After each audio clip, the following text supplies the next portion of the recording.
Hey, what's up, everybody? I want to welcome you to another episode of the Dreamers Pro Daily Recap, where we give you a recap of all of the hot topics that we covered that day. You can catch them in their long format and also catch it fully streaming for free on Apple Podcasts. So, yesterday was a night full of NBA games where I think we watched the Orlando Magic get eliminated. We watched the Milwaukee Bucks get eliminated by the Pacers. That was a crazy game. That was a crazy game. Especially the end of it with, I forgot the guy's name that plays for the Bucks with his turn. I mean, he was hitting shots.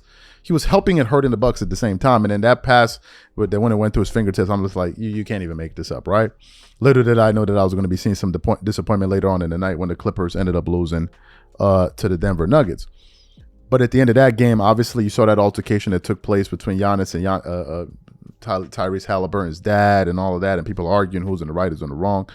I think Tyrese Halliburton's dad should not have been doing that. That's crazy.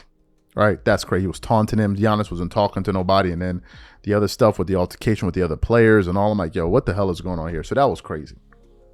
Then, of course, the Clippers lost, and now it looks like they're probably going to lose that series. But hey, what can you do? But tonight, there's still a bunch of games that are going to be played, and one of them is going to be between the Los Angeles Lakers and the Minnesota Timberwolves. And in this game, the Lakers are trying to stave off elimination. Now, the craziest part about this is that going into this series, so many people picked the Lakers to win. I didn't, but a lot of people picked the Lakers to win. And I think that some people are going through some shock right now to see the Lakers down 3-1 in this series and on the brink of elimination. And when you find yourself in a scenario like this, all of a sudden conversations start to come up like, did they make a mistake? Was this the wrong move? Will Luka stay and all that? So I woke up this morning and I came across a pretty interesting audio here of a conversation that Tim Legler of ESPN had with Dan Patrick. And they were talking about the playoffs, the state of affairs with the Lakers. And then Dan Patrick asked Tim Legler, does he see a world where Luka Doncic doesn't extend to play with the Lakers and no longer be a teammate of LeBron James? And Tim Legler says that he believes that Luka may end up not extending with the Lakers. So what we want to do is want to play exactly what Tim Legler had to say to Dan Patrick, and then we're going to come back and give you guys our thoughts. Take a listen to that there. Let me go back to the Lakers situation. It just dawned on me. Here's LeBron, twilight of his career. They don't have draft picks there. I don't know where they are salary cap-wise. You got Luka for one more year. Could you see a scenario where Luka looks around and goes, do I want to stay in this situation if LeBron's not there and you got kind of the group you have and maybe you add something, but is it a foregone conclusion Luka is going to stay in Los Angeles? No, I definitely could see that scenario. And the main reason for that, he was thrust into it. This isn't a situation where Luka got to free agency and said, man, LA is where I want to be. That's where I want to go, like LeBron did. And then now you figure, well, he's going to stay there the rest of his career and finish it out because he chose that at that stage of his career. Luka didn't choose that. Luka was, I'm still not sure Luka's over the shock of being traded. So he was thrust into it, making the most of it. But when it's all said and done, does he, totally love playing with LeBron? Who knows? Does LeBron really love playing with him? I don't know that either. I don't know how long that's going to last. When is LeBron going to hang him up? I don't know. But now Luka envisions himself going forward in the Lakers organization with JJ Redick. Who knows how he feels about that, really. He hasn't had a large enough sample size, and he didn't choose any of it. So when you're forced into a situation, you don't know really internally the conversations he's having, with the people in his life that care about him. So could I envision it? Absolutely, I could envision it. Now, I think there's a possibility because of the organization, what it says on the front, their commitment to try to keep winning all the time. They're always going to try to win, even if they're in the luxury tax. Maybe Luka wants to be that. The next decade, he thinks, hey, I'm a Laker. I'm going to win titles here. But I don't know that. I don't think it's out of the question. He would look around and say, man, this isn't what I chose. What else is out there? So you heard what Tim Legler had to say there. What are my thoughts about this? Well, look, folks.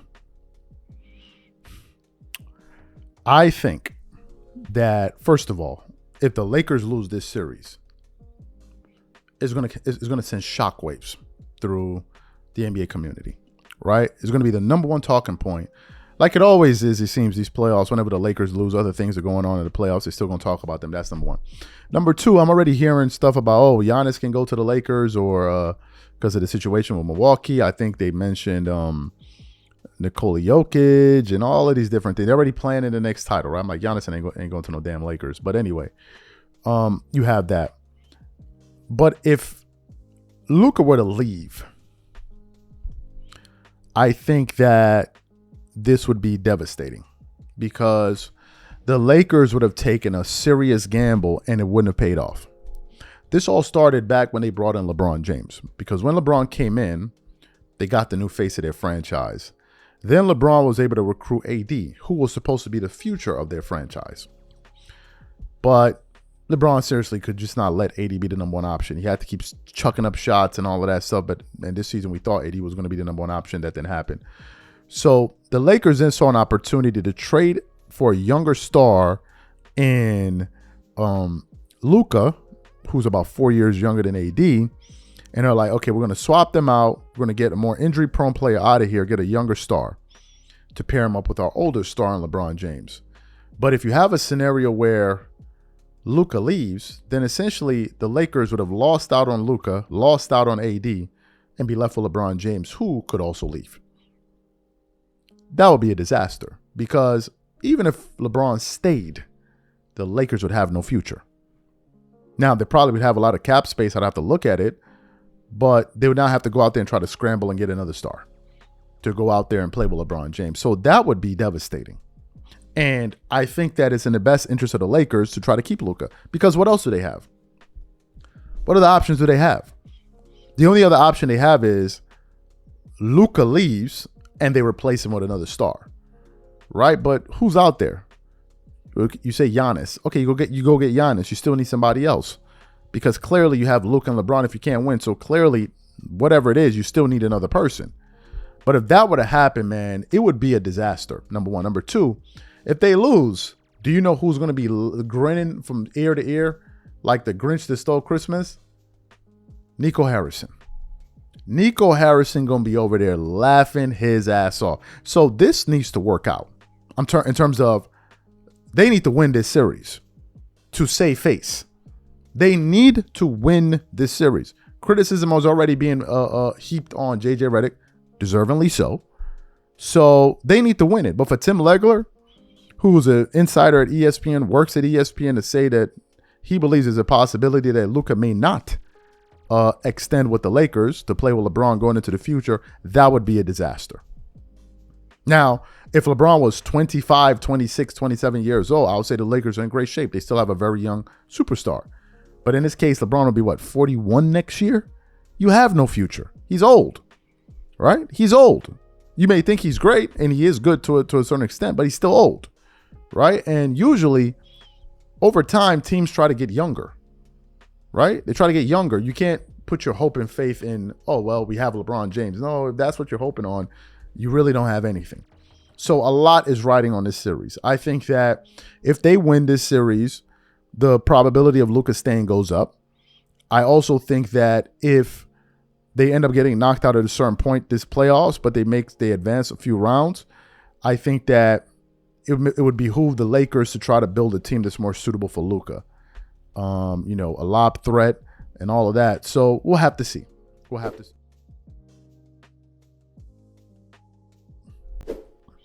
As you guys know, the Lakers are going to be playing in an elimination game this evening against the Minnesota Timberwolves, led by Anthony Edwards, Julius Randle, Mike Conley, and others.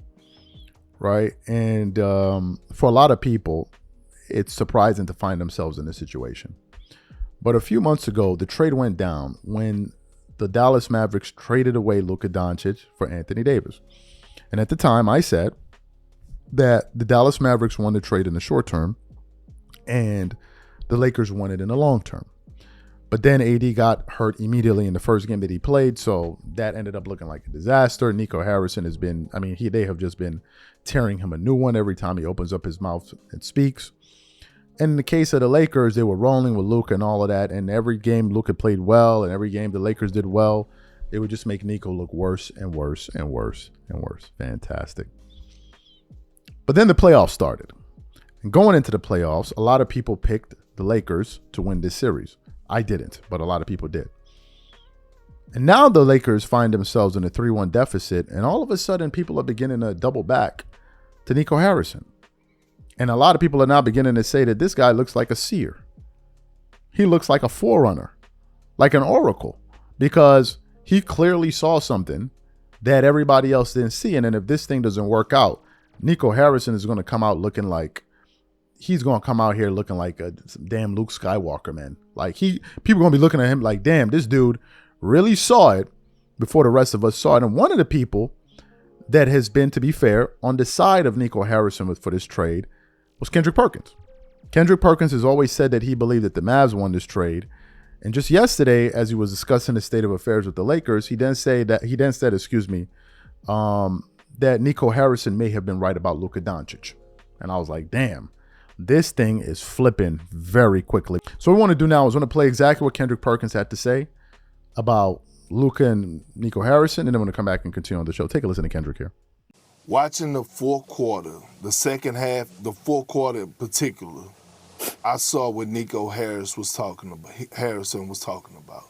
When it comes down to the reason why he traded Luka. He traded Luka because he felt that the Dallas Mavericks were not going to be able to win a championship with Luka. We all know this.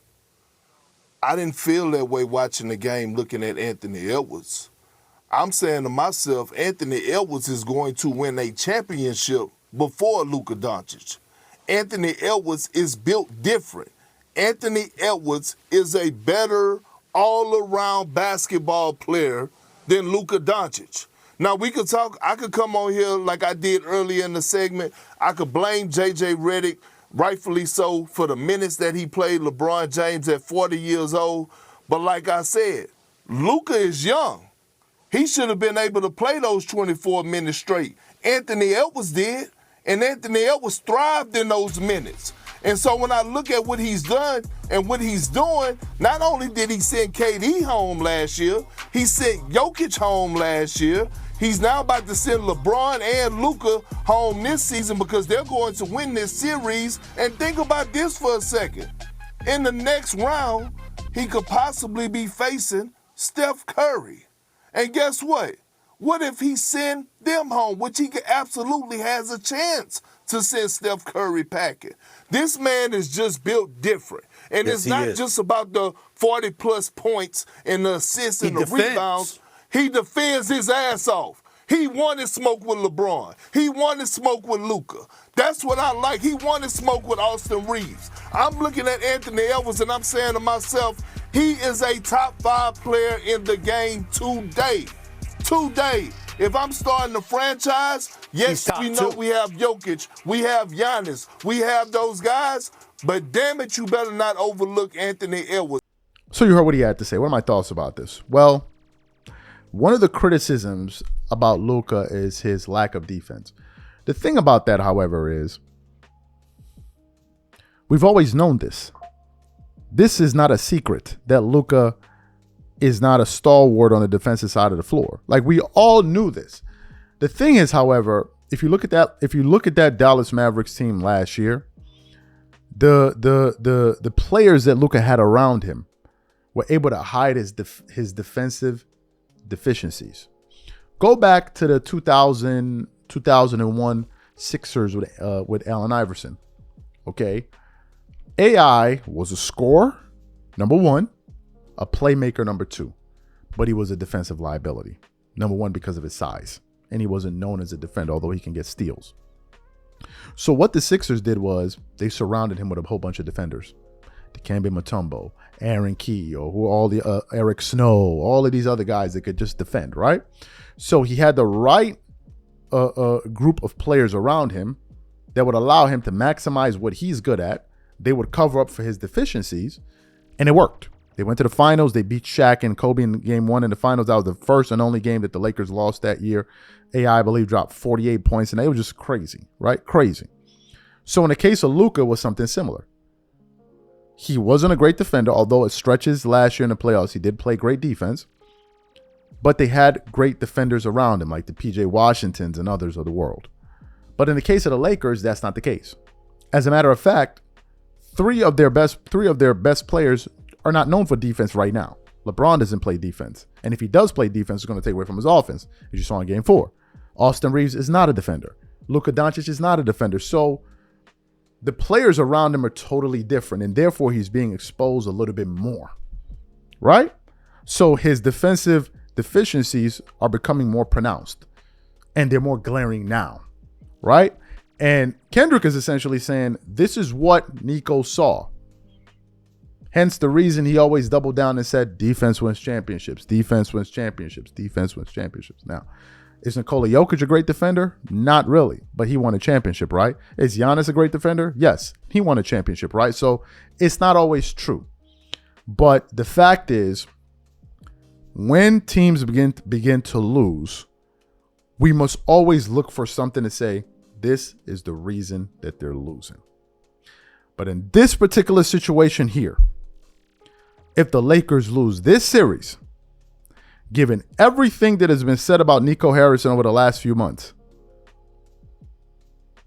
I think a lot of people are going to change their views on Nico Harrison and the decision that he made. A lot of people are going to come over to his way of seeing things.